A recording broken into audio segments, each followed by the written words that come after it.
성취되어지는 하나님의 말씀입니다. 신약 성경 히브리서 12장 1절에서 13절 말씀입니다.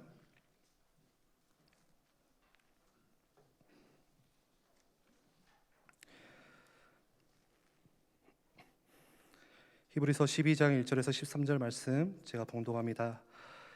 이러므로 우리에게 구름같이 둘러싼 허다한 증인들이 있으니 모든 무거운 것과 얽매이기 쉬운 죄를 벗어버리고 인내로써 우리 앞에 당한 경주를 하며 믿음의 주요 또 온전하게 하시는 이인 예수를 바라보자.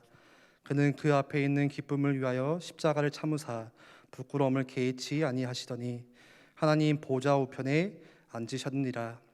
너희가 피곤하여 낙심하지 않기 위하여 죄인들이 같이 자기에게 거역한 일을 참으신 일을 생각하라. 너희가 죄와 싸우되 아직 피 흘리기까지는 대항하지 아니하고 또 아들들에게 권하는 것 같이 너희에게 권면하신 말씀도 잊었도다 일렀으되 내 아들아 주의 징계하심을 경히 여기지 말며 그에게 꾸지람을 받을 때에 낙심하지 말라. 주께서 그 사랑하시는 자를 징계하시고 그가 받아들이시는 아들마다 채찍질 하심이라 하였으니 너희가 참음은 징계를 받기 위함이라. 하나님이 아들과 같이 너희를 대우하시나니 어찌 아버지가 징계하지 않는 아들이 있으리요. 징계는 다 받는 것이거늘 너희에게 없으면 사생자요 친아들이 아니니라. 또 우리 육신의 아버지가 우리를 징계하여도 공경하였거든 하물며 모든 영의 아버지께 더욱 복종하며 살려 하지 않겠느냐. 그들은 잠시 자기의 뜻대로 우리를 징계하였거니와 오직 하나님은 우리의 유익을 위하여 그의 거룩하심에 참여하게 하시느니라. 무릇 징계가 당시에는 즐거워 보이지 않고 슬퍼 보이나 후에 그로 말미암아 연단받은 자들은 의와 평강의 열매를 맺느니라. 그러므로 피곤한 손과 연약한 무릎을 일으켜 세우고 너희 발을 위하여 곧은 길을 만들어 저는 다리로 하여금 어그러지지 않고 고침을 받게 하라. 아멘. 이 시간 아버지 하나님의 마음이라는 제목으로 배장현 목사님 말씀 주시겠습니다. 큰 은혜 받으시기 바랍니다.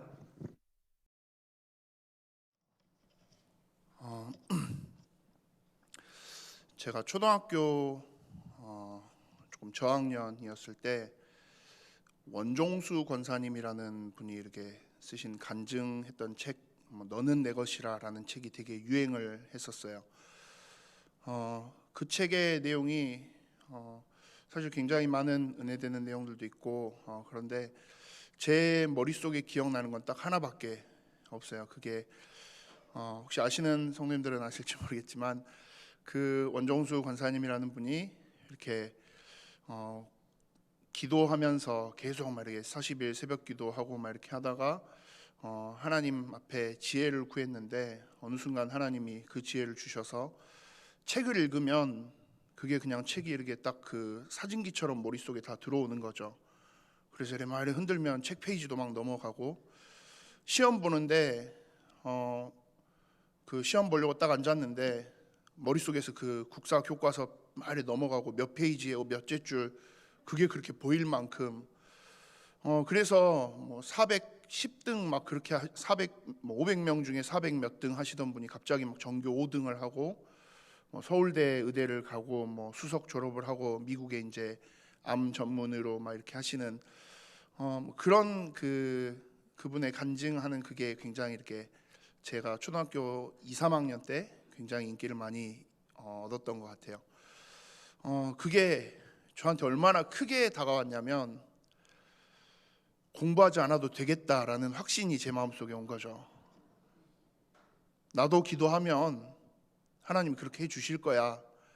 하나님 그렇게 하실 수 있는 분이시니까 그 참 애매하죠. 믿음이라 말하기도 뭐하고 참 그 이상한 약간 그 핀트가 초점이 약간 엇나간 듯한 그런 그 확신이 제 마음속에 들어오면서 중학교 시절 제가 조금 개인적으로 굉장히 어려운 시간들이 있었어요. 학교에서 이렇게 친구들과 지내는데 그런 어려움도 조금 있고 막 이러다 보니까 공부를 하기 싫더라고요. 공부를 하기 싫은데 그래도 난 괜찮아라는 마음속에 확신이 계속 드는 거죠. 왜요? 내가 기도하면 하나님이 머릿속에서 다 생각나게 해주실 거다라는 그 이상한 확신 때문에요. 그러다가 중2, 중3 들어가서 시험을 보는데 처음으로 이제 한 1년 중학교 1학년 때는 그래도 괜찮았던 것 같은데 중2, 중3 공부를 안 하는 시간들이 쌓여가기 시작하니까 중3 때 이렇게 시험 보려고 앉았는데 정말 시험지의 내용이 무슨 말인지를 하나도 모르겠더라고요. 그래서 그때 이제 간절한 기도를 시작을 했어요. 시험지를 눈앞에 두고 하나님, 그때 그 원종수 권사님 그거 해줬던 것처럼 저도 지금 빨리 머릿속에 보여달라고 하나님 하실 수 있잖아요. 하나님 응답을 하셨을까요? 안 하시죠. 그리고 제 영어 점수는 12점이 나왔어요. 근데 그러고 이렇게 성적표 나오는 그 전산 처리된 성적표가 나왔는데 9점으로 내려갔더라고요. 제가 너무 화들짝 놀라서 전산실을 전교 1등이었던 제 옆에 있는 제 친구보다 제가 먼저 뛰어갔어요. 제 영어 점수가 이상합니다. 그래, 왜? 분명히 가채점 할 땐 12점이었는데요 9점이 나왔어요. 그 전산실 계시는 선생님이 정말 어이없게 이렇게 저를 보시더라고요. 보니까 12점짜리 채점 그 답안지를 한 칸씩 밀려 써서 9점이 됐어요. 그런 그 처참한 상황을 제가 중학교 3학년 때 맞이를 했어요. 그러면서 마음속에 그런 원망이 어마어마하게 찾아오더라고요. 하나님, 왜 내 기도에는 응답하지 않으시지? 하나님, 나한테 어떻게 이러실 수 있어요? 그러면 그 제 원망이 올바른 원망입니까? 맞는 원망이에요. 완전히 그냥 지금 들으시기엔 너무 어이없으시죠, 우리 성도님들 입장에서는. 근데 그 당시에 저는 그게 너무 컸어요. 하나님, 어떻게 나한테 이러실 수 있지? 뭐 좋으신 하나님 뭐 막 그랬는데 하나님 하나도 안 좋은데, 내 기도 들어주시지 않는데, 기도 응답 해주시지 않는데. 중학교 3학년인데 거의 유치원 수준의 그런 땡깡 부리듯이 그렇게 그 시절을 보냈어요. 결국 고등학교를 들어가면서 영어 점수를 올려야겠는데, 그래도 조금 공부를 어떻게라도 해봐야겠는데 도저히 안 되는 거죠. 그래서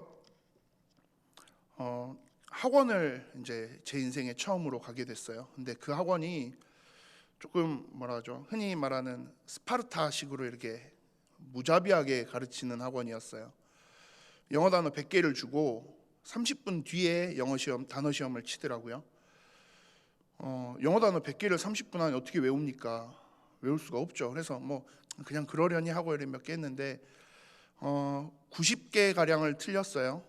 근데 선생님이 90대를 다 때리더라고요. 3일을 그렇게 맞고 나니까 제가 어떻게 막 이건 할 수가 없어요. 그래서 저희 아버지한테 무릎 꿇고 가서 빌었어요. 아버지, 이 학원에서 날 죽일 것 같다고. 근데 뭐 저희 아버지를 아시는 성도님들은 아시겠지만 오히려 더 저희 아버지한테 더 심하게 맞았어요. 그러니까 제 입장에선 빠져나갈 구멍이 없더라고요. 어떻게 합니까? 살아남아야죠. 근데 참 사람이 신기한 게 일주일 그래 딱 맞고 나니까 영어 단어 100개를 다시 주니까요 30분 만에 외워지더라고요. 죽겠다 싶으니까 그 초인적인 힘이 나오면서 그렇게 하면서 하니까 이제 조금 영어가 보여요. 이제는 무슨 말인지도 알겠어요. 그러고 있다가 어느 순간 제가 하고 싶은 그 뚜렷한 목표가 하나가 잡히기 시작했어요.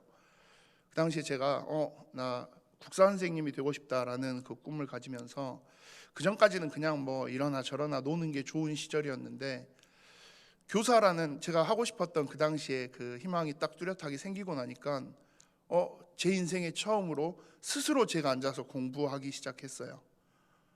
그러면서 저희 어머니 아버지가 평생 한 번도 보신 적 없는 그 광경이 저희 집에 펼쳐지기 시작하는 거죠. 이놈 왜 앉아서 공부를 하지? 심지어는 뭐 먹는 것도 별로 귀찮아하면서 그렇게 공부를 막 해요. 하고 나니까 어떻게 돼요? 성적이 자연스럽게 올라가는 거죠. 감사하게도 굉장히 좋은 성적을 그래서 고등학교 가면서는 많이 받았던 기억이 있어요. 왜 이 이야기를 드리냐면요,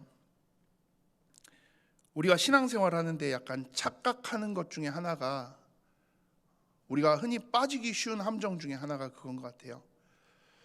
어떤 단어로 이걸 설명하면 좋을까 했을 때 우리 일반 은총과 특별 은총이라는 단어가 있습니다. 일반 은총은 우리 믿는 우리들뿐만이 아니라 세상의 모든 불신자들조차도 하나님에 대한 그 부분들을 알아갈 수 있도록 우리 이 신앙생활하는 영역뿐만이 아니라 일반 삶의 영역에서도 누구에게나 공통되게 적용되어지는 원리를 이야기해요. 특별 은총은 그 속에서 구원받은 하나님의 자녀인 우리에게 하나님이 주시는 특별한 은사, 말씀을 뜻하는 거고요. 근데 우리가 이 일반 은총과 특별 은총의 영역을 조금 아까 저의 모습처럼 착각하는 경우들이 생겨요. 흔히 그런 거죠. 하나님 하실 수 있으니까, 제가 아까 그랬던 것처럼 하나님 공부 안 해도 되잖아요. 제 머릿속에 다 넣어주시면 되잖아요. 하나님 하실 수 있잖아요. 영어 공부하는 시절에 사도행전 2장 성경 말씀이 전 되게 싫었어요. 왜 나에게 여전히 정신 못 차렸을 때죠. 나한테도 이 방언하는 15개 나라 막 다 하는 그 방언의 은사를 주시면 내가 이 영어 공부 안 해도 되는데, 내가 안 두드러 맞아도 되는데. 근데 그게 굉장한 착각인 거죠, 사실. 하나님 우리에게 주신 하나님의 능력은, 기적의 역사는 그걸 위해서가 아니잖아요. 내가 그냥 공부하기 귀찮아서, 내가 그냥 좀 뭐 하기 귀찮아서 하나님 그냥 꼭 우리가 하나님이 주신 은사를 나의 편리를 위해서 사용하려고 해요. 우리가 그렇게 하려는 성향이 우리 안에 조금씩 있어요. 여전히 요즘도 저는 한 번씩 그런 허황된 그런 그 기도를 한 번씩 하나님 앞에 해요. 하나님, 먹는 건 너무 좋고요, 운동은 너무 싫습니다. 그래도 살은 조금 빠지게 해주셨으면. 한 번씩 그 기도를 해요. 빠집니까? 안 빠지죠. 왜요? 먹는 게 그대로인데요. 운동은요, 갈수록 안 하는데요. 그 결과는요, 보시는 대로 이 모습이죠. 여기서의 뭔가의 변화가 있으려면 어떻게 해야 될까요? 2가지 하면 돼요. 먹는 거 줄이고 운동을 많이 하면 돼요. 그건 그냥 일반 은총의 개념인 거예요. 그냥 그건 우리가 사회생활하면서 지극히 당연한 원리의 개념이에요. 근데 거기에 대고 하나님 나에게 이 기적을 허락하여 주시옵소서. 하나님 그냥 배에 왕자도 생기고, 하나님 나 이대로 그냥 너무 하나님 귀찮은데, 운동하는 거 너무 힘든데, 그래도 하나님 하실 수 있는 하나님이시잖아요. 전능하신 하나님이시잖아요. 우리가 그런 차원으로 꼭 하나님을 바라보고 이해하는 경우들이 살다 보면 은연중에 우리에게 많이 찾아와요. 너무 어린아이와 같은 모습이죠. 근데 그 어린아이와 같은 모습이 어린아이일 때는 괜찮아요. 근데 어느 정도의 성장이 이루어져야 되는 시기가 찾아오는데도 여전히 그 모습 속에 머물러 있다면 어떻게 해야 되죠? 가르칠 수밖에 없는 거죠. 잘 타이르기도 하고 설명도 해주고 알려주고. 근데 그렇게 하다가 그래도 알아듣지 못하고 여전히 계속 머물러 있으려고 하면 어떻게 해야 되죠? 우리 자녀를 양육하시는 부모님들의 입장에서는 그 경험들이 다 있으시지 않을까 싶어요. 저는 요즘에 한참 그 경험을 뼈저리게 하고 있는 중입니다. 좋게 말하면 들었으면 좋겠는데요, 안 들어줘요. 그러면 어떻게 해요? 소리가 조금 올라가야 돼요. 아니면 요놈이 뭐 나와야 돼요. 그래도 안 듣는 경우가 생기면 어떻게 해야 되죠? 이제 야가 나오는 거죠. 근데 그래도 안 들어요. 그럼 어떻게 합니까? 이제 회초리가 나와야 되더라고요. 요즘에 TV에서 이렇게 아이들 관련해서 이렇게 하시는 오은영 박사님이라는 분 되게 유명하게 많이 나오시더라고요.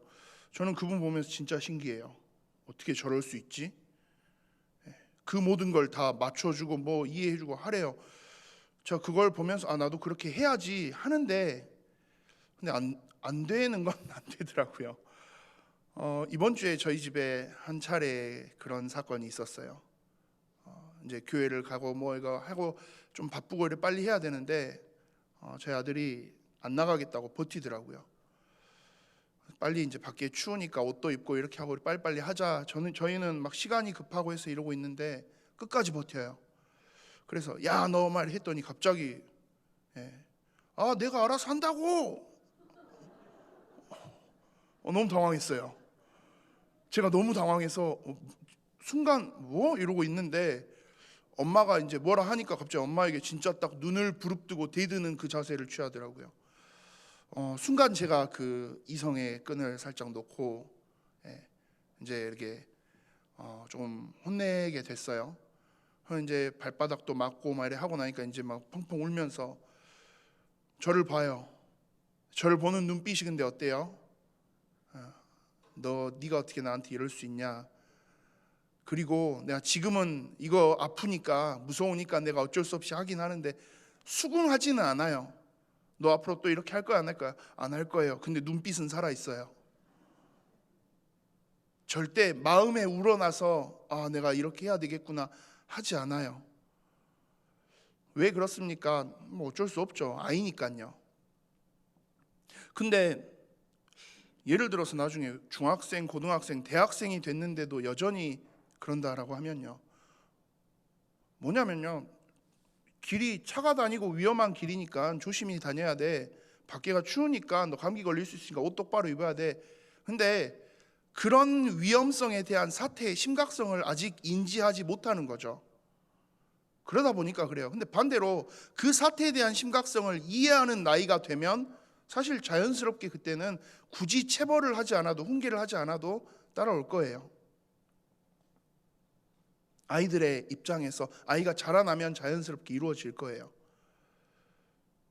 근데 영적으로 봤을 때 우리의 모습을 그 기준에서 조금 되돌아본다면 어떨까요?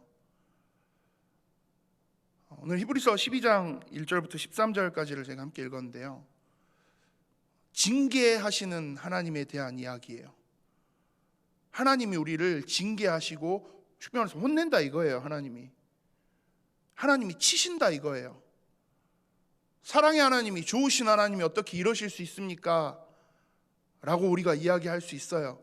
근데 하나님의 입장에서 반대로 이야기한다면요, 그 좋으신 하나님이, 사랑의 하나님이, 선하신 하나님이 오죽하면 매를 드셨을까요? 우리에게 있어서 중요한 건 뭐예요? 하나님이 어떻게 나를 치실 수 있어? 하나님이 어떻게 나한테 이러실 수 있어가 아니라 하나님이 이러실 수밖에 없는 이유에 집중해야 되는 게 맞는 거죠. 그게 영적으로 성장한 우리의 질문이 돼야 돼요. 하나님이 어떻게 나한테 이러실 수 있습니까? 어떻게 보면 그건 영적으로 우리가 굉장히 어린 아이와 같은 질문의 이야기예요. 자, 그러면 사태의 심각성을 알면 된다라고 했어요. 사태의 심각성이 뭡니까? 여기서 말하는 하나님이 이렇게까지 굳이 치시기까지 하면서 우리를 훈계하시고 징계하시는 하나님의 이유가 뭡니까? 이대로 가면 우리가 어떻게 되니까요? 우리가 죽어요. 더 정확하게 이야기하면 우리는 죽지 않을 수 있어요. 근데 우리의 다음 세대들은 죽어요. 나는 구원받았으니까, 나는 하나님 자녀 됐으니까 좋죠. 예, 맞아요. 우리는 이제는 뭐 지옥 가고 싶어도 못 가고 하나님 자녀니까 천국 맞습니다. 그런데 우리가 이 속에서 이 영적인 것들을 가지고 이제는 하나님의 언약을 전달하고 이 복음을 증거하고 우리의 현장에, 우리의 주위에, 그리고 우리의 자녀들에게, 우리의 다음 세대들에게 이 언약을 온전히 전달해서 이들도 이 복음과 언약 안에 들어와 있을 수 있도록, 하나님을 바라보고 의지할 수 있도록 만들어야 되는 것, 그거 우리가 절대 놓치지 않아야 되는 거잖아요. 근데 만약 그게 대충 지나가 버려서 우리의 다음 세대들은, 내 현장에, 내 주변에 있는 사람들은 이 언약을 알지 못한 채로 지나간다면 어떻게 돼요? 그들은 죽어요.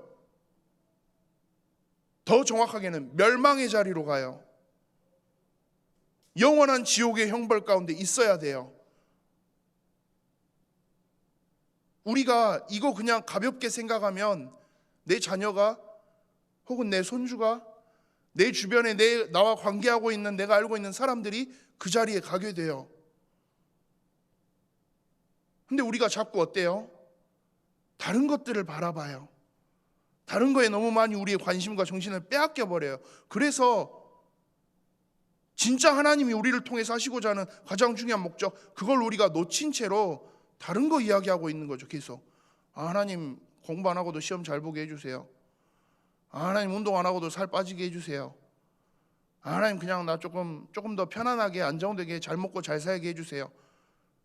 좋은 이야기죠. 근데 하나님 입장에서는 지금 그게 필요하지 않으신데요. 하나님 입장에서 진짜 중요한 건 그게 아닌데요. 너를 통해서 너의 주변, 너의 후대, 너의 다음 세대, 그거 살려야 되는데 얘 왜 이러고 있지? 야 장현아 정신 차려. 그거 아니야. 근데 말을 안 들어요. 이해도 못해요. 그냥 편한 대로 갈게요. 아니 그게 편한 대로 갈 게 아니고, 그렇게 가다간 이 상황이 얼마나 심각하고 얼마나 위험한 건지 모르지. 그렇게 가다간 네 자녀가, 너의 후대가, 너의 주위에 너와 함께하고 있는 사람들이 멸망의 자리로 가게 될 거야. 이 사태의 심각성을 우리가 이해하지 못하면 하나님이 징계하시는 게 서운해질 수 있는 거죠. 반대로 이 사태의 심각성을 우리가 이해해야 한다면 그때부터는 징계하시는 하나님이 원망스럽지 않으실 거예요. 하나님 맞아요. 이거 진짜 중요한 건데 내가 이거 놓치고 있었어요. 하나님 이거 맞아요. 나에게 있어서는 무엇보다도 중요한 건데 내가 이걸 또 무감각한 상태로 밀어내버리고 말았어요. 하나님이 왜 치십니까? 하나님이 왜 징계하십니까? 하나님이 왜 심판하십니까? 그게 아니라요, 그럴 수밖에 없는 하나님의 이유를 우리가 기억하고, 그러면 그 방향으로 우리의 삶을 맞춰 나가야 돼요. 하나님이 진정 원하시는 그 방향으로 내 삶의 방향을 수정해 나갈 수 있어야 돼요. 근데 많은 사람들이, 많은 크리스찬들이 그래 가지 못하고 있는 거죠. 저부터도 마찬가지예요.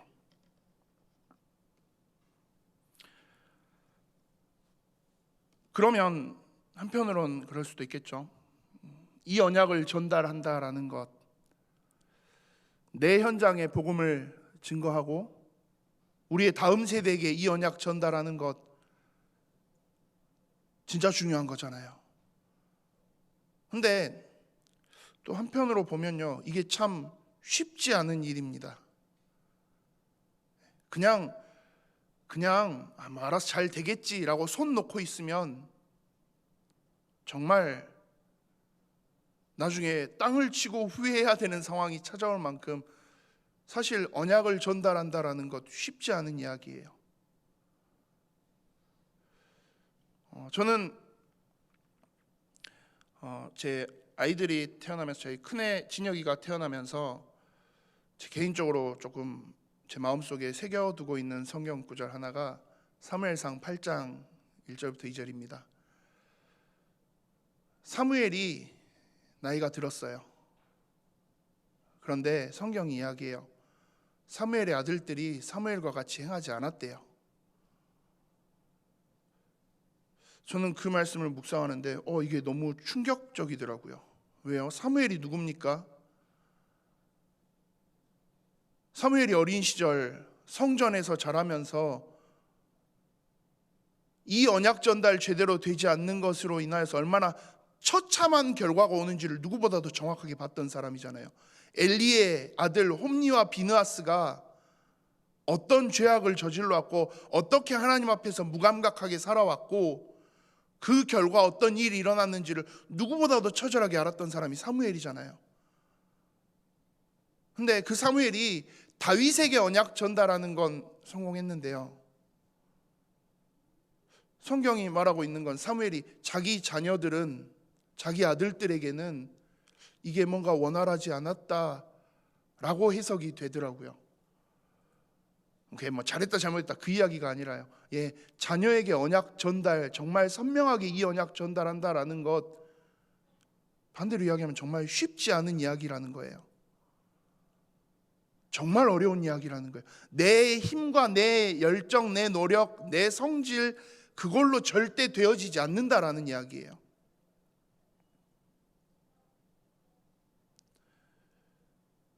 자, 오늘 자꾸 어떻게 하다 보니까 저희 아버지 이야기가 많이 나오는데요. 저희 아버지는 성격이 굉장히 흔히 말하는 좀 고약한 성격이셔요. 굉장히 다혈질이시고 본인이 말한 대로 딱 실행되지 않으면 바로 말보다 손이 먼저 움직이시는 분이시고, 그래도 참 감사했던 건 저희 아버지 어머니 전부 다 두 분 다 저한테 있어서 예배에 있어서만큼은 굉장히 강하셨고 그 외적인 부분은 크게 강하지 않으셨던 것 같아요. 뭐 학교에서 뭐 선생님들 차를 부수고 뭐 학교 유리창을 뭐 몇십 장을 깨고 뭐 이런저런 사고를 쳐도 그 부분에 있어서는 별 말씀을 안 하셨어요. 근데 예배 시간에 조금 대충 했다, 예배를 뭐 어떻게 했다, 그럴 땐 여지없이 이제 그날은 난리가 나는 날이었었고요. 그러다 보니까 한편으로는 그래요. 어렸을 때는 중학교, 고등학교 시절에는 반대로 그러다 보니까 오히려 그런 아버지, 어머니에 대한 반감이 굉장히 저한테 컸어요. 멀쩡하게 예배를 드리고 싶다가도 아버지, 어머니가 너 예배 똑바로 드려 그 이야기를 하면 진짜 이 마음이 속에서 막 이렇게 나와요. 너무 방식이 너무 강압적이었거든요. 제 아버지 입장에서는 그래도 내가 그래 잡아놨으니까 이 모양이지, 이 정도라도 한 거다라고 지금도 이야기하시지만 저는 제 마음속에 그래요. 그나마 제가 이렇게 있는 거는 사실 제 아버지 덕분은 아니고요, 원로 목사님 덕분인 것 같아요. 원로 목사님 안 계셨으면 저도 아마 튕겨져 나가지 않았을까 싶을 만큼 너무 고압적이었어요. 내 성질로 하면 다 되지, 저희 아버지는 그 생각이셨을 건데 그렇지 않아요. 자녀들의 입장에서는 그 아버지가 무서움이 조금씩 옅어지는 시간이 찾아오면요, 그러면 그때부터는 자기의 주장을 내세울 수 있게 돼요. 그러면 그때 돼서 당당하게 대학생 되고 청년 되고 그쯤 되면 당당하게 이야기하는 자녀들을 있어요. 이제는 교회 안 갈래요. 이제는 예배 안 할래요.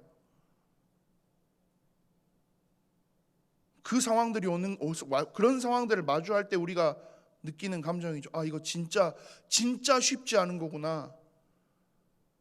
그러면 이걸 어떻게 해야 되죠?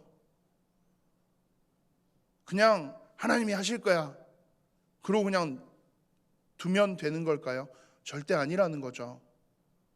뭐 해야 돼요? 우리 싸워야 돼요. 이거 자녀들과 진짜 치열하고 처절하게 싸워야 돼요. 치고받고 싸우라는 말이 아니라 어떻게 하면 이 아이가, 내 자녀가, 우리의 다음 세대가 또한 내 현장에 있는, 내 주변에 있는 사람들과도 동일한 이야기겠죠. 어떻게 하면 이 사람들이 이 하나님의 은혜, 이 언약 안에 들어올 수 있을까? 그러면 아까 이야기한 것처럼 하나님 역사하시면 다 되지, 돼요. 그런데 그 특별 은총의 영역을 이야기하기 전에 먼저 우리가 일반 은총의 영역을 조금 가지고 가자는 거죠. 내 삶이 전혀 아무 객관성도 없이 살아가면서 하나님이 하시면 다 됩니다, 복음에 전혀 도움되지 않는 이야기예요. 복음에 전혀 도움되지 않는 삶이에요. 그럼 완벽하게 살라는 이야기입니까? 완전하게 살라는 이야기입니까? 거룩한 척하고 살라는 이야기입니까? 아니요, 그 이야기는 아니에요. 그러나 계속해서 우리가 도전하는 삶은 살아야 돼요. 실수했어? 안 되겠네, 그 말이 아니고요. 잘 안 되죠. 쉽지 않은 싸움이에요. 그러나 그렇기 때문에 우리가 더 악착같이 하나님 앞에서 이건 기도하며 붙들고 가야 되는 영역의 이야기라는 거예요. 하나님, 이거 내 힘으로 진짜 안 되는데요, 하나님이 해주셔야 됩니다. 그러면 하나님이 하실 수 있도록 내가 할 수 있는 일은 무엇일까요? 내가 내 자녀들과 내가 내 현장에 있는 사람들과 이 하나님 주신 은혜의 복음을 소통하고 전달하기 위해서 내가 하나님 해야 될 것은 무엇일까요? 우리 그거 질문하면서 계속 이 영적 싸움 해 나가야 돼요. 근데 살아가다 보면 우리가 그걸 안 하는 상황들이 찾아와요. 쉽게 말해서 먹고 살만해지면 그걸 하지 않게 돼요. 신앙생활 하는데 생존의 단계에 머물러 있을 때는, 죽고 살고가 걸려 있을 때는 정말 오직으로 달라들어요. 그걸 조금 넘어서고 나면 생활의 영역으로 들어서면 조금씩 이제 옅어지는 거죠. 예전처럼 오직이 되지 않아요. 그 생활의 단계까지도 이제 넘어서면 그때부터는 흔히 뭘 찾아갑니까? 수준을 이제 논하기 시작해요. 생존의 영역일 때는 교회 가냐 안 가냐, 예수 믿냐 안 믿냐, 그거 자체가 초대교회 시대처럼 핍박과 박해의 시대라면 그때는 진짜 우리 오직 할 수 있을 거예요. 오직 하는 사람만 남고 아닌 사람들은 다 떨어져 나갈 거니까요. 근데 그 시대가 조금 넘어가고 이 복음을 가지고 살아가는 것 자체가 생활의 영역에 들어온다. 그래도 어느 정도는 돼요. 그런데 흔히 지금 2000년대에 들어와서 우리 한국의 상황이 그렇죠. 이제는 교회 가는 것 가지고 생존의 그런 걸 논하는, 한국은 그런 곳이 아니니까요. 그러니까 이제 뭘 찾기 시작해요? 수준을 논하기 시작해요. 이 교회는 시스템이 잘 돼 있어서, 이 교회는 목사님이 설교가 수준 높아서, 이 교회는 분위기가 너무 좋아서. 우리가 교회를, 신앙생활을 그런 영역으로 자꾸 가져가는 거죠. 맞죠? 근데 그걸 위해서 사실 교회들이 갱신도 하고 많은 것들을 새롭게 하는, 그것도 필요해요. 그런데 정작 그 과정에 서 있다 보니까 이제는 내 선택지가 굉장히 여유로운 그 방향을 찾는 쪽으로 자꾸 향해 가는 거예요. 조금 더 안정된 방향을 향해서 내가 선택하면서 가는 거예요. 그러다 보면 자칫 잘못하면 어느 순간 우리가 뭘 쫓아가고 있어요? 하나님이 원하시는 걸 쫓아가는 게 아니라 어떤 게 나에게 조금 더 이익이 되고 도움이 될까? 여기에 집중해요. 어떻게 하면 나와 내 자녀가, 내 가정이 하나님 믿고 하나님 바라보고 하나님 앞에서 살아갈 수 있을까? 거기에 집중하는 게 아니라 어떤 게 더 축복일까? 어떤 게 더 응답일까를 찾아가게 돼요. 그러다 보면요, 그렇게 한 세대가 지나가고 나면 그 자녀의 세대들은 어떨까요? 그 사람의 주변에 있던 현장의 사람들은 어떨까요? 그 사람을 기억하기를 그럴 거예요. 예수님 믿는 사람, 하나님 믿는 사람. 그런데 그래도 성공도 잘 먹고 잘 사는 것도 중요했던 사람. 그러면 그 다음 세대 자녀들은 인생을 살아가면서 그 부모님을 떠올릴 때 그렇게 자기들도 살아가게 될 거예요. 우리 엄마 아빠도 이렇게 살았잖아. 꼭 오직 복음이어야 돼? 꼭 오직 하나님이어야 돼? 그거 아니어도 우리 엄마도 우리 아빠도 때로는 이쪽으로 선택하던데, 이쪽으로 막 이렇게 잘못된 길로 조금 가는 것 같아도, 조금 세상적인 길로 가는 것 같아도 크게 그걸 되돌리려고 노력하지 않던데, 그래까지 심각하게 신앙생활 하진 않았던 것 같은데. 그러면 그 자녀의 세대는 그렇게 살아갈 거예요. 그리고 그 다음 세대는요, 점점 그 흐름으로 가는 거죠. 출애굽 1세대, 2세대, 3세대가 그 길을 걸어간 거잖아요. 광야길을 걸어갈 때는 어쩔 수 없어요. 선택지가 없어요. 하나님 주시는 만나와 메추라기가 아니면 굶어 죽는데요. 구름기둥, 불기둥이 아니면 당장 쪄 죽고 얼어 죽고 그럴 수밖에 없어요. 그래서 하나님 바라봐줘요. 그런데 가나안 땅을 정복하고 나니까 어때요? 구름기둥, 불기둥 없어도요, 이제는 안락한 내 집이 있어요. 만나와 메추라기 없어도 내 밭과 저 나무에서 나오는 소출이 있어요. 이젠 그러니까 오직 하나님만 바라보는 것 안 되는 거예요. 그러면 다 내려놓고 우리 뭐 오직 뭐 어떻게 해야 된다는 겁니까? 우리 뭐 있는 거 다 전 재산 다 교회에다 헌금하고 그러고 그냥 그렇게 살아가라는 그 이야기가 아니고요. 얼마나 영적으로 하나님 앞으로 서시려고 몸부림치고 계시냐라는 거예요. 이번 주 저는 제 스스로한테 이 질문을 진짜 많이 했어요. 왜요? 저는 저를 너무 잘 알잖아요. 제 수준, 제 모습, 제 꼬라지 너무 잘 알잖아요.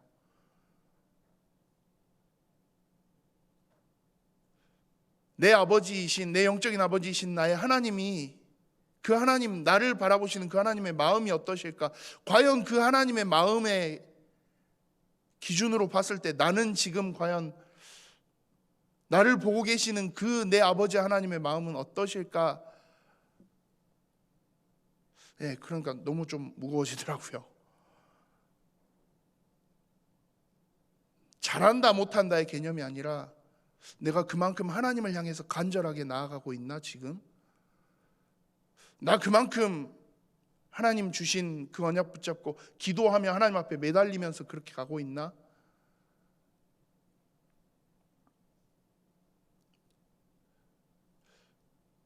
이 영적 싸움을 위해서 나는 진짜 지금 영적 전쟁이죠. 이 영적 전쟁을 위해서 나는 지금 얼마나 이 사태의 심각성을 생각하면서 하나님 앞에 지금 서고 있나? 코로나 팬데믹으로 인해서 저는 그런 것 같아요. 이 코로나 팬데믹이 우리에게 있어서는 이걸 점검하라고 주시는 하나님의 메시지인 것 같아요. 한국교회가 처참한 평가를 받는 지경에 이르렀습니다. 제가 인터넷 이런 커뮤니티 같은 걸 조금 많이 보는 편인데 보고 있으면 정말 화나요. 뭐 이제 그렇게 이야기하더라고요. 신천지보다 교회가 더하다라고 이야기하는 사람. 근데 그 말에 사람들이 다 동조해요. 피가 막 거꾸로 솟는 느낌이에요. 그런데 할 말이 없어요. 왜요? 여기저기 터져나. 물론 뭐 그렇습니다. 교회를 공격하기 위해서 그러는 거다. 그 말도 맞아요. 그런데 또 한편으로 이야기하면요. 그동안 한국 교회가 그만큼 중요한 객관성이라는 걸 놔둔 채로 지금까지 많이 걸어오기도 했다라는 말이기도 해요. 서로 제일 처음에 제가 말씀드린 것처럼 그 특별 은총의 영역에만 집중한 나머지 일반 은총의 영역은 그냥 놔버린 채로 그렇게 왔어요. 근데 그래도 교회가 운영되어질 만큼 한국 교회는 그렇게 황금기를 걸어왔으니까요. 근데 이번 이 코로나 팬데믹으로 인해서 완전히 뒤바뀌는 상황이 찾아온 것 같아요. 그러면 우리가 뭐 다른 사람들을, 다른 뭐 누구를 우리가 탓하는 게 아니라 우리를 점검해야죠. 이 상황 속에서 우리가 집중해야 될 포인트가 뭘까요? 이 하나님, 진짜 하나님이 우리를 갱신시키시고 개혁하고 우리를 새롭게 하기 위해서 우리에게 던지시는 게 맞다면 그 속에서 우리가 진짜 집중해야 될 포인트는 뭘까요?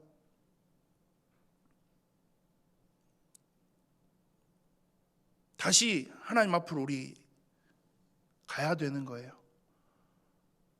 이게 온전히 되어지지 않았을 때 일어나는 사태의 심각성을 반드시 기억하고 우리는 매 순간 하나님 앞으로 계속해서 나아가야 돼요.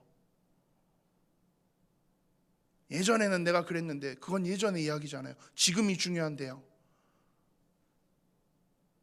10년 전, 20년 전에 내가 아니요, 그거는 진짜 옛날의 이야기예요. 지금 내가 하나님을 향해서 어떻게 살아가고 있느냐, 우리가 그걸 발견해야 돼요.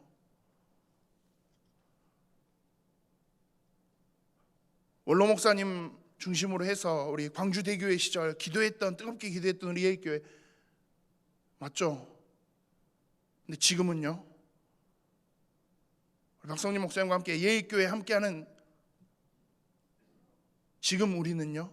그러면 지금 나는요? 사실 이 부분에 있어서 저는 진짜 이번 주 많은 회개를 하게 됐어요. 저는 그 흔히 말하는 금수저거든요. 예일교회 안에서 금수저예요. 왜요?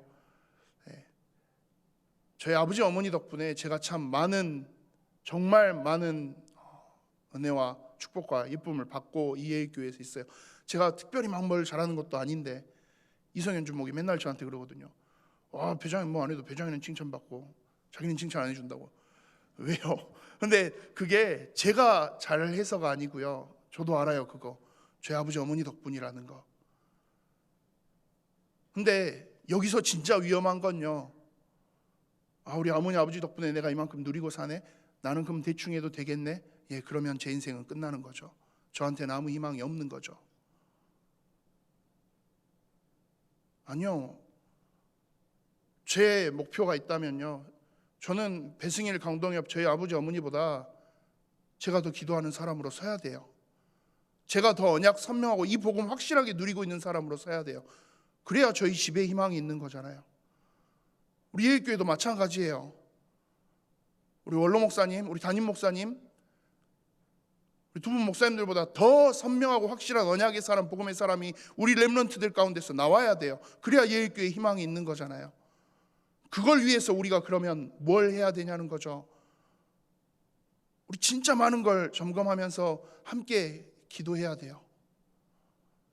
가정에서 여러분들의 가정의 자녀들, 그냥 너도 그냥 되는 대로 그냥 신앙생활 하다가 가라, 그 마음 다들 아니시잖아요.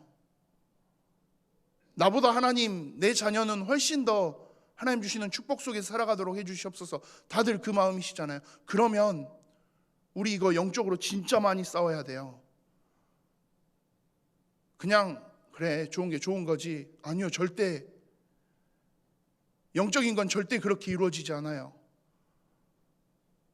영적인 건 우리가 마주하고 다시 그걸 가지고 하나님 앞으로 끌고 가고 말씀 속에 다시 이걸 비추어 보고 이 사단이 조금이라도 틈타지 못하도록 계속해서 싸워나가는 거, 우리 그렇게 해야 돼요. 영적인 거.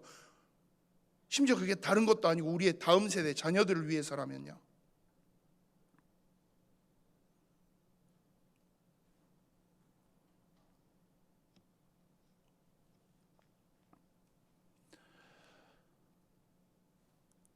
우리 렘넌트국에서 현재 겨울 훈련들을 계속해서 함께 하고 있습니다.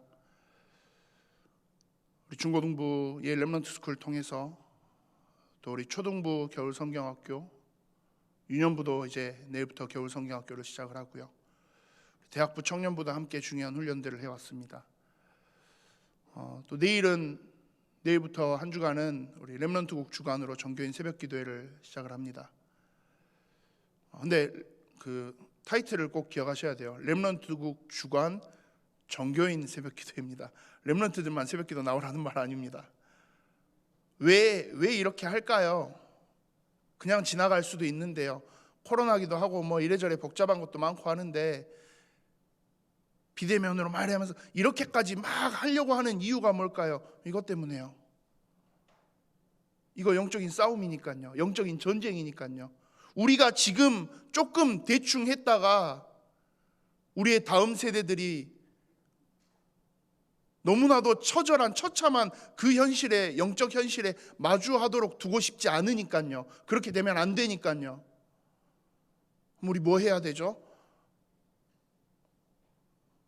기도해야 돼요. 그리고 그 기도하며 계속 우리의 삶을 하나님 앞으로 이끌어 가야 돼요. 도전해야 돼요.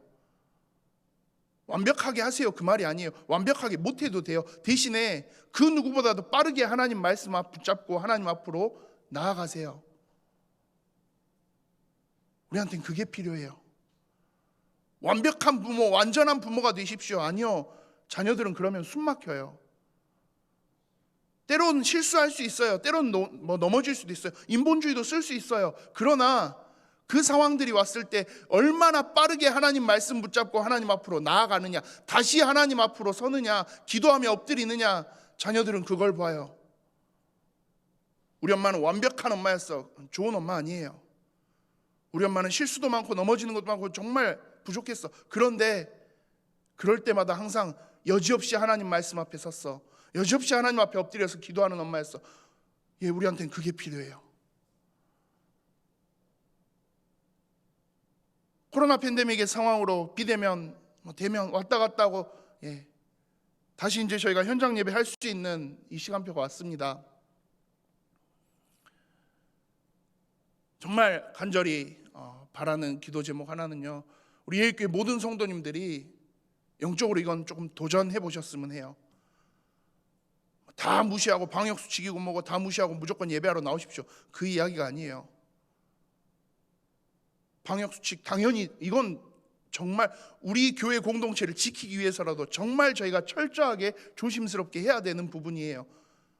근데 그게 되어진다면 현장에 나와서 예배하는 거 도전하셨으면 좋겠어요. 왜요? 영적인 감각이라는 게 그래요. 그냥 흘러가는 대로 두면요, 절대 우리의 영적인 감각은 스스로 깨어서 살아나서 우리를 일깨우지 않아요. 우리의 대적 원수 마귀 사단이라는 놈은 절대 우리가 스스로 알아서 하나님 앞으로 나아가도록 절대 그대로 두지 않아요. 동원할 수 있는 모든 걸 다 동원해서 우리가 어떻게든지 하나님에게서 멀어지도록, 우리의 이 영적 감각이 무뎌지도록 만들 거예요. 우리 어떻게 해야 되죠? 싸워야 돼요. 기도함으로 저희 함께 이 싸움 이뤄나가는 그런 시간들이 될 수 있기를 간절히 소망합니다. 정말 말씀 붙잡고 기도하면서 내 주변에 있는 나의 현장에 죽어가는 사람들, 그리고 우리의 다음 세대들을 이 언약 전달하는 그런 우리 예일교회가 될 수 있기를 정말 간절히 소망합니다. 그게 우리의 아버지 되신 하나님의 마음이에요. 하나님이 그냥 옆집 아저씨나 나쁜 아저씨여서 우리를 괴롭히시려고, 우리를 그냥 막 이렇게 한번 골려주려고 이 상황으로 우리를 내모시는 게 아니에요. 그분은 내 아버지세요. 그 아버지가 나를 이렇게까지 밀어붙이시는 이유, 그 속에 있는 메시지, 그거에 집중하세요. 하나님 왜 나를 밀어붙이시지? 그 징계의 환난에 집중하지 마시고 이렇게까지 하나님이 하시는 그 하나님의 마음에 집중하셨으면 해요. 그걸 모르겠으면요, 예, 말씀 붙잡고 기도하셔야죠. 이번 한 주간 그런 시간들이 되어질 수 있기를 소망합니다. 이번 한 주간뿐만이 아니라요, 앞으로 우리 예일교회 걸어가는 모든 그 순간순간이 정말 우리 이 중심 놓치지 않고 함께 걸어갈 수 있게 되기를 소망합니다. 기도하겠습니다. 살아계신 하나님, 나의 아버지, 나의 하나님께서 나를 통해 놀라운 일을 이루시기 위하여 나의 현장과 나의 가정과 우리의 다음 세대, 우리의 교회를 통하여 이 언약의 전달 이루시기 위하여 우리를 완성시켜 나가시는 과정이 오늘임을 우리가 고백합니다. 하나님, 가장 중요한 이 언약의 전달을 위하여서 영적으로 더욱더 싸우며 도전하며 하나님 앞에 서기를 위하여 우리의 모든 걸 집중시켜 나가는 그런 우리의 교회 되어지도록 주님 역사하여 주시옵소서. 렘넌트국의 중요한 훈련, 함께하는 이 모든 기도의 시간들, 함께 우리가 나와 예배하는 이 현장의 모든 것들, 그 모든 과정들을 통하여서 우리의 모든 영적인 감각들이 깨어나며 하나님의 마음을 알고 하나님의 계획을 향해, 그래서 현장을 살리고 우리의 후대를 살리는 모델적인 응답 누리는 언약 전달자로 일어설 수 있도록 주님 인도하여 주시옵소서. 감사를 드립니다. 살아계신 주 예수 그리스도 이름으로 기도합니다.